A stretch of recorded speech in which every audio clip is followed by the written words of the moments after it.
खासदार संजय राऊतांना माझगाव कोर्टानं दणका दिलेला आहे। अब्रू नुकसानीच्या खटल्यामध्ये संजय राऊतांना दोषी ठरवण्यात आले। डॉक्टर मेधा किरीट सोमय्या यांनी एक याचिका दाखल केलेली होती आणि यामध्ये राऊतांना दोषी ठरवत 25,000 रुपयांचा दंड आणि 15 दिवसांची शिक्षा सुनावण्यात आली।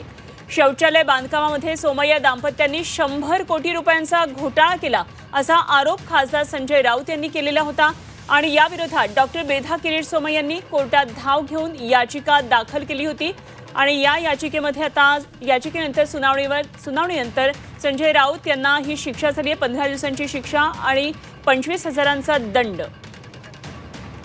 तर नेमकं सगळं प्रकरण काय होतं एकदा आपण पाहूया।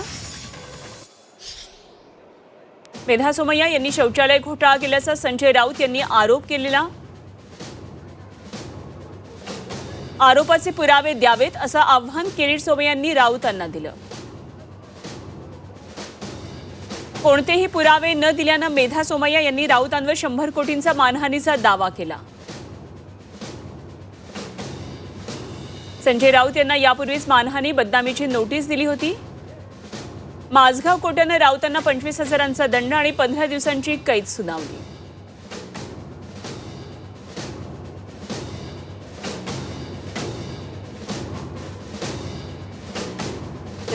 अब्रू नुकसानीच्या खटल्यामध्ये राऊतांना 15 दिवसांची कैद होणार आहे।